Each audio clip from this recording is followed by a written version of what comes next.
It was different from when Beckham came in. Let's back up the bus a little bit more, because when Beckham came in, I think he recognized a responsibility to sell the game. Then Henry comes in. He thought that maybe if the torch was being passed from a player like Beckham to him, it was time to elevate the soccer discourse in this country. The access to Lionel Messi is minimal, if non-existent. Not for his teammates, not for select fans.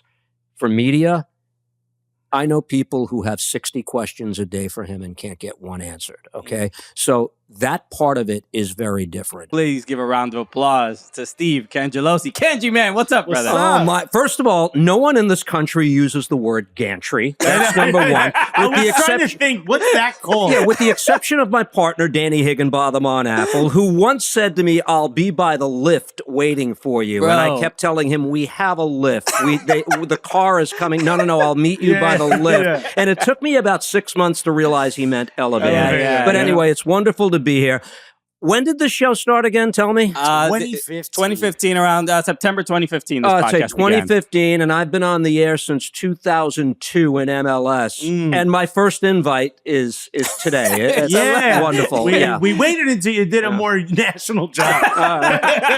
No, we would have had you on much sooner. Would have loved to. I think it's something where this is how it is a lot for us. We because we're stand-up comedians in this space, and when we started, we met all the journalists, we met all the announcers and stuff like that, and everybody, the skepticism was oozing out of everybody's face. They were just like, who are these guys? Why are they here? Everybody felt like their job was too serious to be able to take us serious. They didn't want to be seen with us. And then over time, we're like crooked cops walking back into the dressing room. Media, whatever they get. Media in Major League Soccer takes a lot of not ownership is not the word, but there's a lot of pride in like, hey, nobody was, supporting this league, and it's basically the players, the front office people and media folks that tell the stories of the league. I would also say are the historians of this sport and this particular league. And what truly happened, what really went on behind the scenes. Yeah, and then when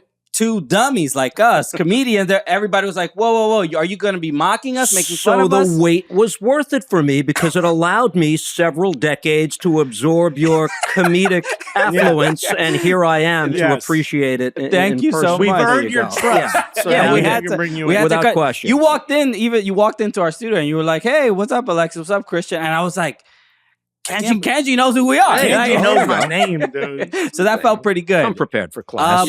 But thank you for joining us. This is now, how many years? In 23 years covering MLS? Well, so I was working for the MSG network here in New York City as early as 2000. But in 2002, that's the year everything changed. Coinciding, by the way, with the quarterfinals of the World Cup, that team, great team that was coached by Bruce Arena in South Korea and Japan. And my boss, Leon Schweier, at the time, drags me into his office, and he was the executive producer. Leon made all the big decisions programming at the Garden. And he says to me, starting this year, we're going to take full charge of the Metro Stars TV production. And I said, Leon, that's great.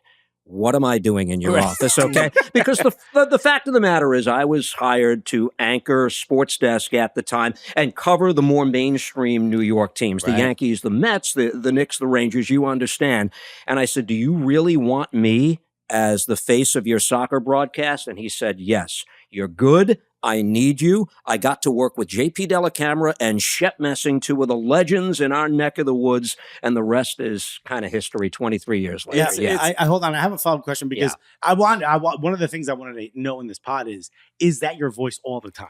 Yes. And is this the same voice and cadence you order drive-through at McDonald's with? Do we have English muffins this morning? Or this is amazing. I go, yes. I love this about you because this is what I hoped was real. Like you reading a bedtime story is the same as you talking during the penalty. You know who John Facenda is? And I'm not putting myself in the category. He's the famous voice of NFL films for all of those years. And he could read a laundry list and you could stick it next to anything that Hemingway ever did. But okay, continue. That's beautiful, man. That's awesome. It is one of the things that I had seen because Red Bulls and MSG, they honored you and Shep for 20 years. We did. A couple years ago. And Shep, in that little piece that they aired, Shep told a story about that 2002 when you first started. You were a sideline reporter for on the team with JP and Shep. Yeah. And he said that you had spoken into the mic, and I guess you were speaking to them upstairs, and you said, "Hey, I have a question about FIFA." Which is like the dog. He got a lot of mileage out of that, which was only partially true. Okay, because I was being funny, but he extended that story over several decades. But I did get them off their game for at least a half an hour, wondering if I knew what the heck I was talking honestly, about. It made me really happy hearing that, because when we started, obviously we're stand-up comics, so our first agent was a comedy agent that didn't know anything about soccer. So hard. She tried, and she was very good at like those getting us opportunities and negotiating and stuff like that. Yeah. Amazing, but the understanding of the world of soccer is not good. But she did the what was it that she asked about? She goes, Garber. No, about.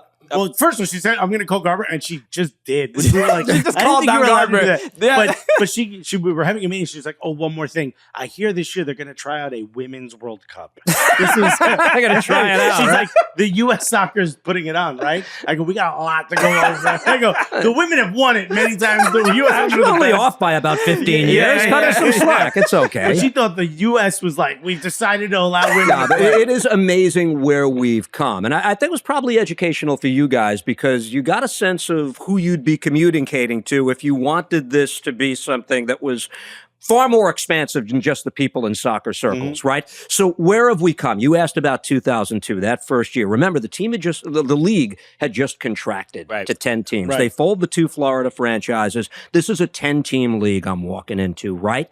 At the time, the only team in MLS that had a soccer-specific stadium was the Columbus Crew, what we refer to now as the historic Crew Stadium, which was really an erector set with very cold steel benches. I get it. Yeah. And all of the other teams, Metro Stars included, were playing in either NFL stadiums or large college stadiums, okay? My first game, I walk into Arrowhead Stadium in Kansas City. Which is like, what, 70 something? Same Arrowhead Stadium Patrick Mahomes was playing in a couple of weeks ago, with a couple of modifications since, granted, modernized in whatever way you will.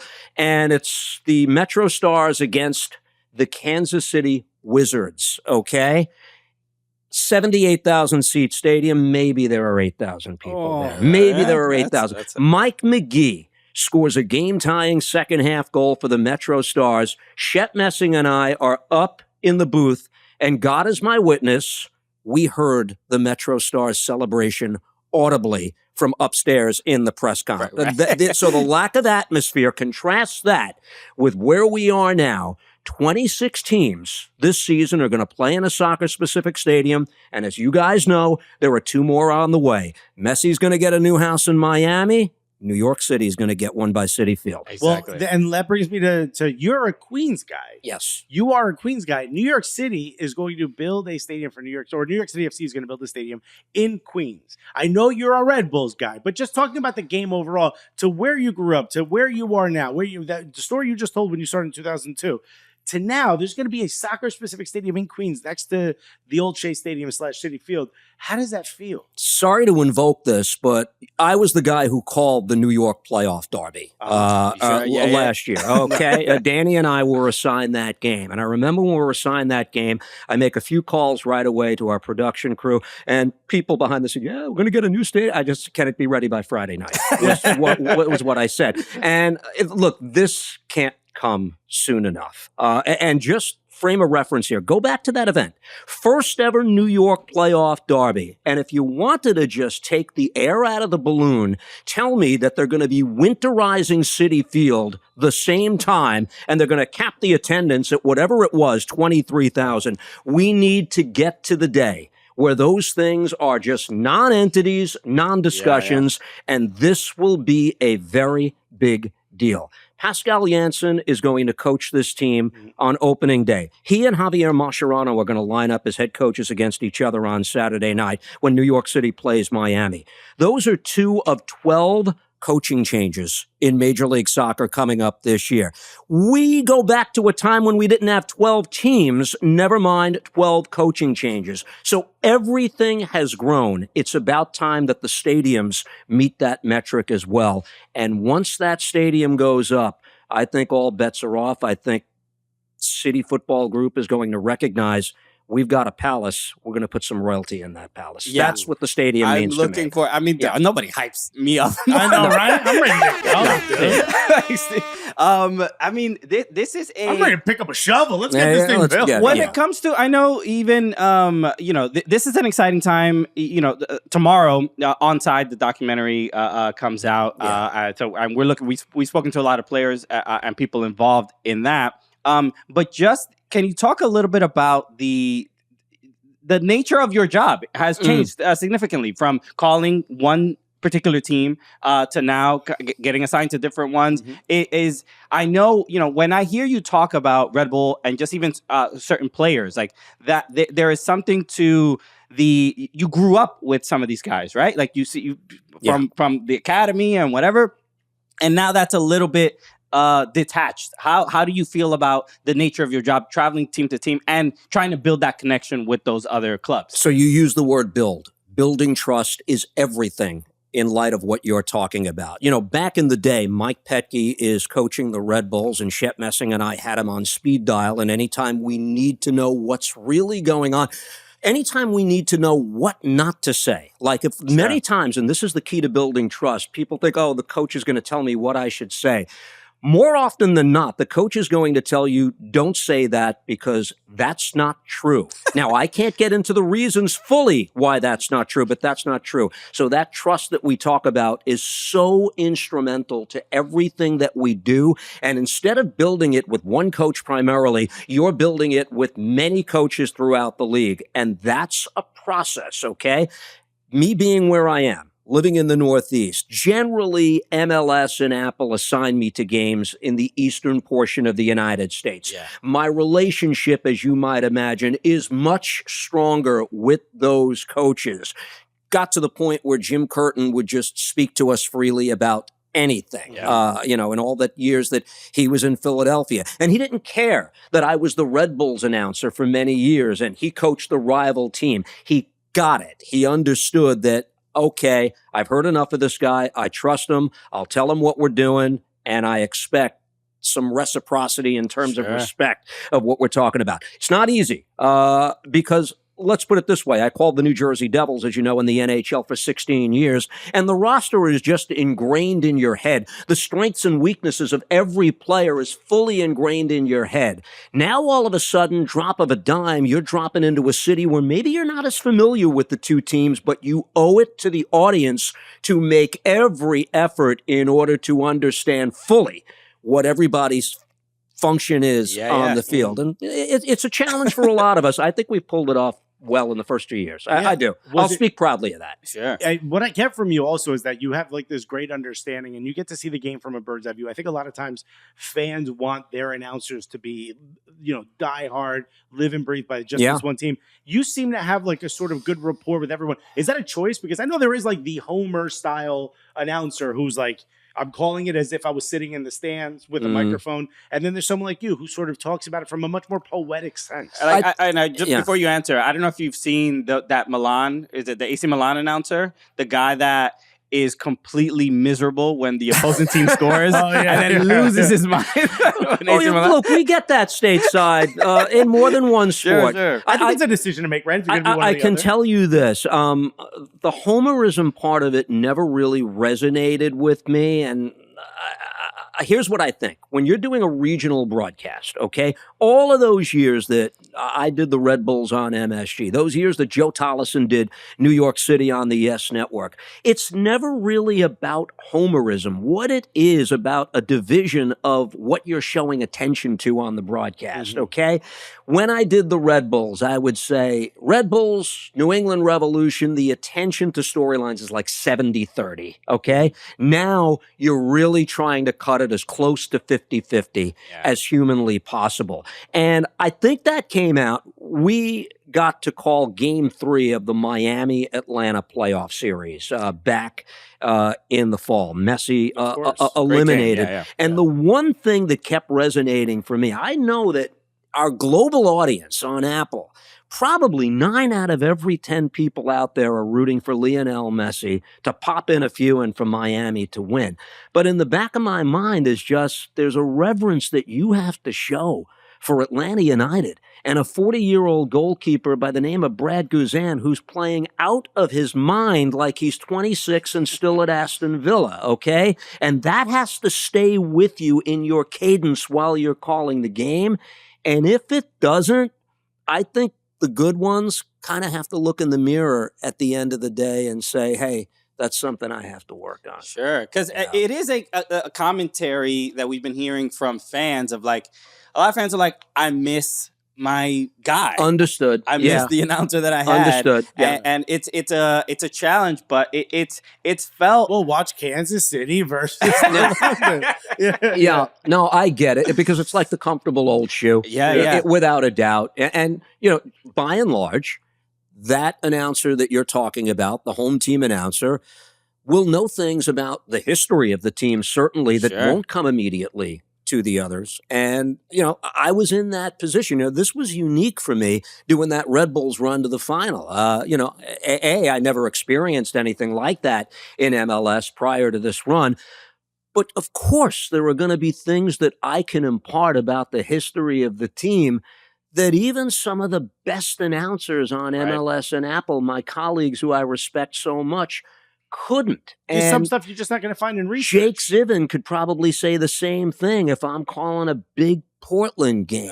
Or, you know, Neil Sika in Columbus, who lived the history of that team. That part of it is natural. But, you know, we live in an NFL-centric country, right, where all the games are on national TV. There's never a point where I think that Jim Nantz is going to let the national audience down because he's not in tune with what a certain team is doing. No, it's credit to what all the announcers are doing. Because I've fielded phone calls from announcers like when they're coming to town and you know, New York City FC is playing, and they're asking me like, "Hey, is there any insight you can?" And I'm like, part of me is just like, how far down in the Google search if we're getting phone, because I get texts and phone calls too. I'm like, what? But it's an honor that somebody's like, hey, you are a resource to information about this team and this league that I need to reach out to you. And I'm like, all right, I've done something in my career to get to the point where I can provide that value. Christian, that communication goes on every single day of the season, okay? Because I know if I'm doing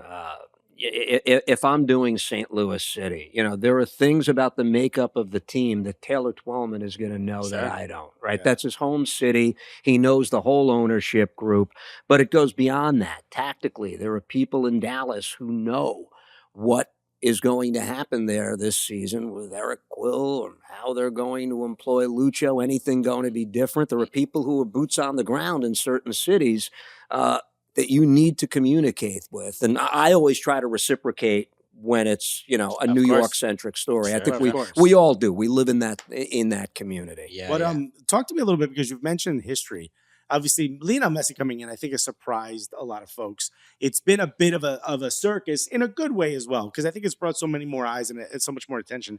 But you were a part of this league when some other big names came in. In particular, you were part of the Red Bulls when Thierry Henry comes in. Yeah.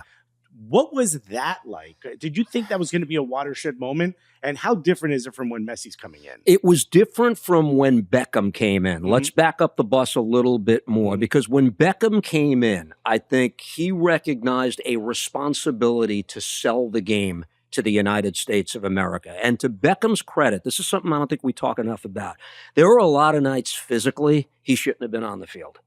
And he said, no, it's my responsibility to be on the field because this is what I've chosen.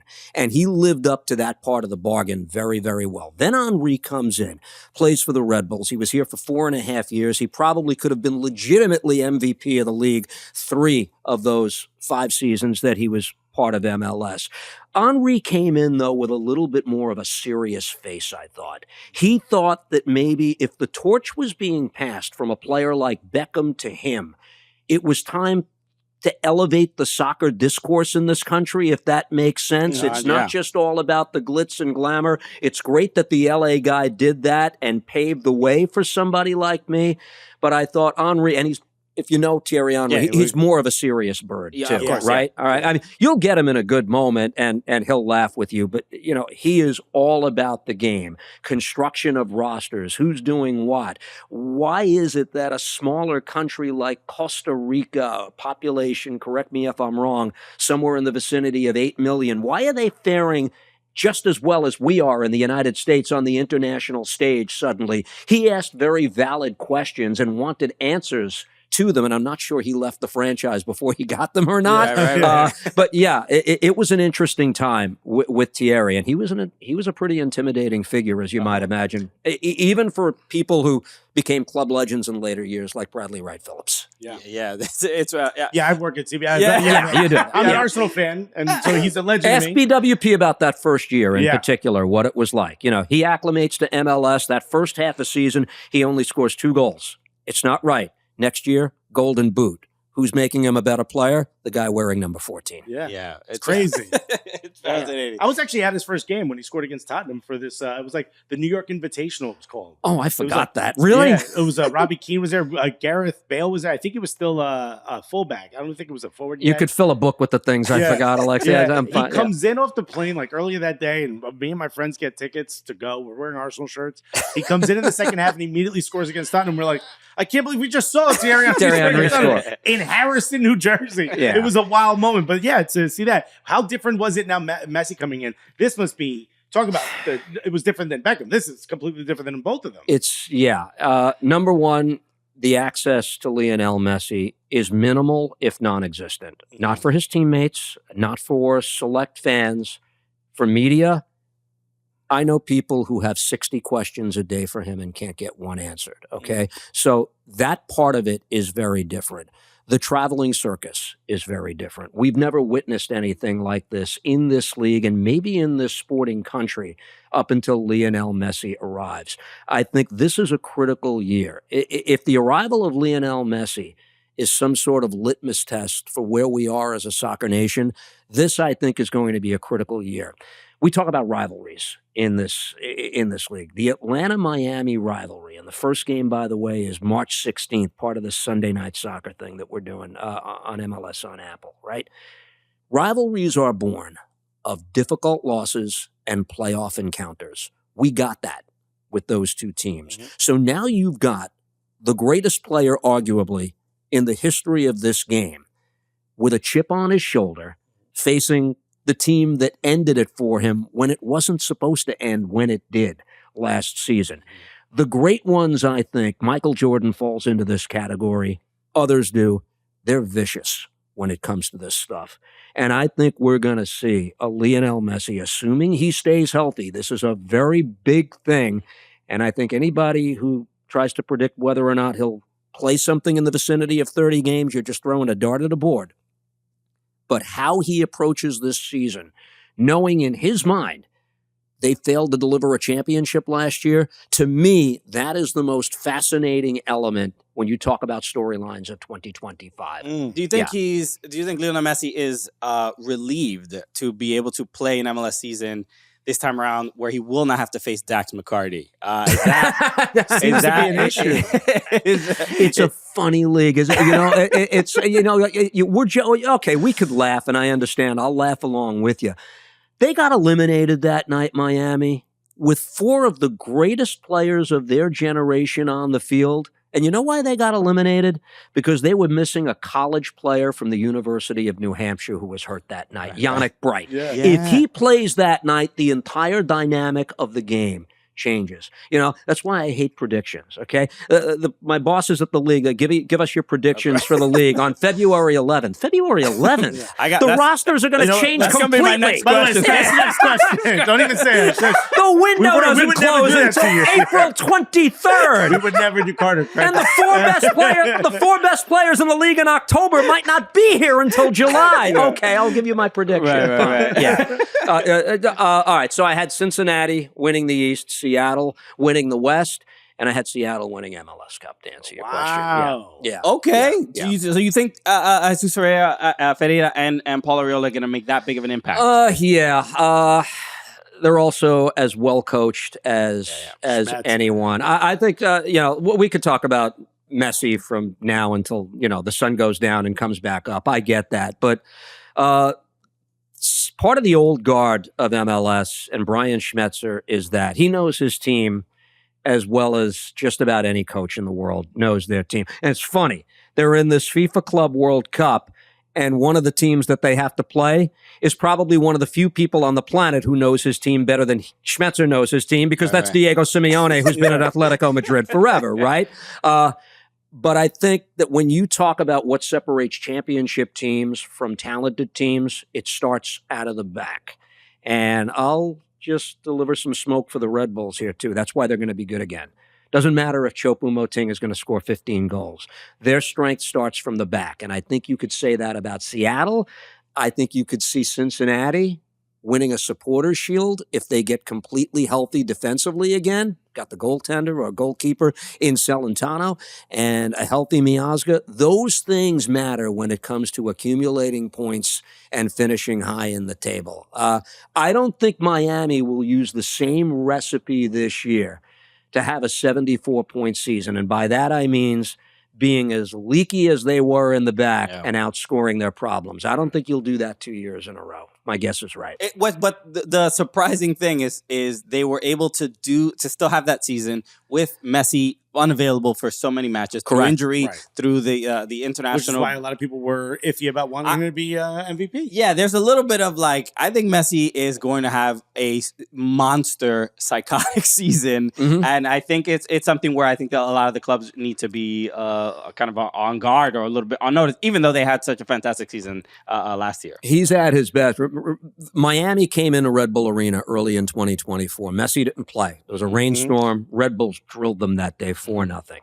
They have a healthy Messi the second time around. 5 assists in the second half. One of the more virtuoso of performers. He takes these things personally, even if he wasn't part of the first wave of hurt. If he's motivated, and again, if he's healthy, who knows? 20 and 20. I don't know. It could be that kind of year for him. You've had this view of the sport from this position. I keep talking about this bird's eye view. I want you to predict the future. Now, who's going to win MLS and all that? But there's rumors, there's talk of MLS switching to a fall schedule. The World Cup is about to be in the U.S. in 2026. Obviously, we got FIFA Club World Cup. We've got Gold Cup coming. It's pronounced FIFA? FIFA. My bad. Let's get that going. All right. Pay some respect. I mean, he knows the truth, right? But obviously, with the World Cup coming here in 2026, where do you really see MLS going after that? I can see the switch to the international calendar that is honored in most places of the world. I can see that. Now, I'm saying this knowing that a Miami, Kansas City CONCACAF Champions Cup game had to be delayed 24 hours because of -10 wind chill in Kansas City, okay? I'm going to try not to be a prisoner of the moment, okay? I'm just going to think big picture. But I think when you talk quality of the overall league, if you align yourself with the same calendar and thus you're kind of in that same international acquisition of player signing as the rest of the world, you're going to be able to put your best foot forward. I think that probably supersedes a lot of the other things that they're worried about. And you should be worried about them. You should be worried about 4,000 people showing up in Toronto on a Wednesday night for a game in February. That's a genuine concern. But I think there are ways to cheat it. I think you can go a warm weather heavy schedule in certain parts of the calendar year And I think if you're going to do it, this keeps coming back to me. If you're going to do it, you're going to do it right after that World Cup in 2026, because that's when the attention to the game in this country will be at a fever pitch. If you're asking me which way it's going to go, I don't want to be evasive. I'll say 60-40, it's going to switch. That's just one man's opinion. One man's opinion. I'm leading in the same direction, John. Maybe 70-30. And I agree with the point. I mean, as uncomfortable as some games are going to be, you also think they have to do a like Bundesliga month break or something along those lines. But the business of the sport, the advantages of switching the schedule, it's like I think a lot of people have, we were talking before we started recording about like what Europeans sort of think about MLS and all this other stuff, but regardless of what they think of the quality of the league, there is a lot of money being thrown around.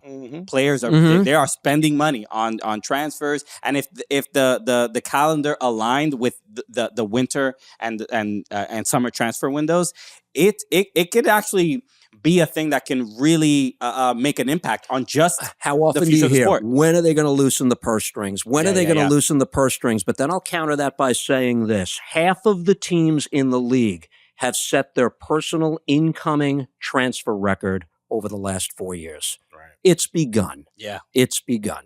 Okay. And we've also sold a player for $30 million. That's crazy, John Durant, if you add it all up. It's crazy. I guess, look, we don't have that much time, but I do want to get an idea. You talked a little bit about some of the teams you think might be good because obviously defensively they're very stout. This happens in MLS, right? Because of the way the league structure is, you can't keep your roster players, right? No. There's a lot of turnover. Every once in a while, we are shocked and awed by a team being so incredibly bad that we did not see coming. I want you to predict who you think that team might be. Ooh, wow.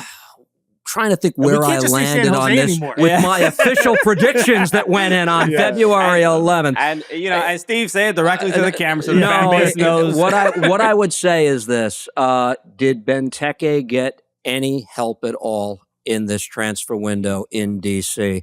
They've got a nice young coach in Troy Lesane, who I got to know a little bit in the brief spell with the Red Bulls, but I don't see where they got any better. Now, single-handedly, can he score 28 and they start doing some things that make me eat my words? Of course, he's that good. But I just think the way they played, it's all just so very direct to one guy. I think good teams figure that out. They're going to have something a little bit different up their sleeve in order to prove me wrong, I think. That's fair. Yeah. And it's always, I mean, we obviously. What a shock that the Red Bull guy takes down a DC. Yeah, right? I knew you were going there. What do you think? You left. I'd say I set you up, but I set myself up. Right. Yeah. I always think, when we think about the defensively strong teams, I mean, obviously the teams that I am watching are and focusing a lot on are the teams that play against New York City FC, since I'm at pretty much all those home games. But I think of those players, Benteke, how are they going to handle this guy who is cooking the rest of the league? And for the most part, NYCFC tends to handle the other team's best player pretty well. They've been, obviously, last year, the opening game, like Evander was like a player like you just can't figure that guy out. And that leads me to my next question. As far as now that you are traveling a lot more and getting to familiarize yourself more deeply with other teams, who has been a team that has been like exciting to watch and fun to watch that was a surprise? Yeah, I'm projecting ahead, not looking back. Okay. Charlotte has my attention. Interesting. Charlotte has my attention. Wilfred Zaha coming into that group and Patrick Agyemang doing what he did in the last 6 months, both for club and country, that points me in a direction. They're very well led by a coach who has a clue in Dean Smith, a captain who is a captain for all the right reasons in Ashley Westwood, and some guys who feel like they were overlooked last year because they play in Charlotte. Kalina was the best goalkeeper, doesn't get an invite to the All-Star game. Malanda might be the best pure center back in MLS. Got no love really at the end when it came to that. That's a group that I think if they stay healthy, I would put them finishing second ahead of Inter Miami in the East To me, it would go Cincinnati, Charlotte, and then into Miami. Only because I don't think Miami will prioritize the regular season as they did last year. Okay, yeah, that's interesting. that is interesting too. And now Charlotte's not a name you hear often. Yeah, and mainly, and I think about the games that New York City FC had against them. They had a really, really difficult time scoring. I don't think they've beaten them. If I could be wrong, there might have been one game I think they've won or something like that. But it was a long stretch that ever since they got into the league, which is a team that they couldn't really figure out. So Charlotte, that is a good shout. I've got them in week 2 at Bank of America Stadium against Atlanta, which is sort of a quasi rivalry, but that place is going to be packed. It's an NFL stadium. They'll sell close to every seat, I think, for that home opener. We were there for the first, the first Messi's game there. Yeah. Okay, so I'm going to show you Charlotte's logo, and then I need you to not have water in your mouth. All right. Do you see the logo? Right, this is the logo, right? Yeah. You see a like a queen's crown, right? Yes. Don't you also see 3 dicks pointing down? Oh my God! Can you now unsee that? I can't unsee that. We've been showing people. I can't unsee it, dude. In the negative space. And they shoot lasers.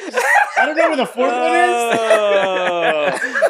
So, just a slight little. Okay, that's a wrap. And that's all I see when I see it. So I'm all right. So now when you're going to show you had that in your back pocket the whole you're time. going to giggle and no one's going to know why. Now I can't do the game in week 2. I've got to go somewhere else. Don't bring it up during the game. Don't bring it up. If you do, credit the Cooligans. Credit the Cooligans. Yeah. If you want to know what was shown, by the way, if you're listening or watching, just join our Patreon. We've talked about it. Anyway, so Steve Cangialosi, thank you so much. Just another reminder. So thank you, Apple TV for MLS for organizing this and getting you here. But the docuseries Onside is coming out Friday, February 21st on Apple TV Plus. We've spoken to a lot of people already. Heard a lot of the interviews that we spoke to a lot of the people that are involved.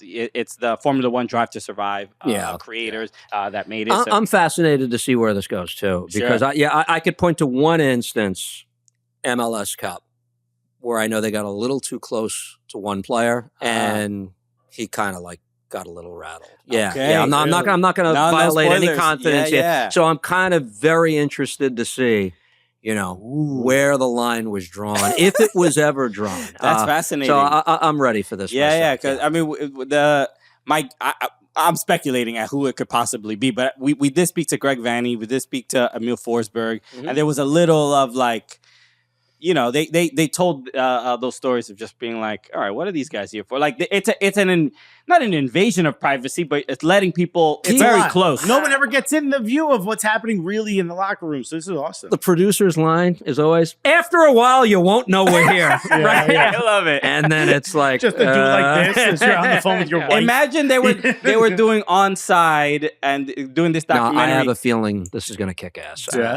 But imagine they were doing this during a Red Bull Thierry Henry season. How do you think he would have received it?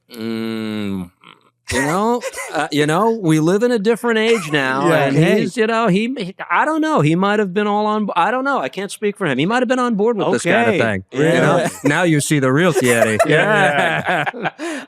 Amazing, Steve Cangialosi. Obviously, the MLS season starts this Saturday, February 22nd. We're excited for it, and like we said before, you are a legend in this game. Always welcome. A voice that we've heard for such a long time, and it's an honor that you can share that voice on one of our microphones. So thank you so much, Steve. Thanks for telling everybody I'm 150 years old. Thank you. Bye-bye.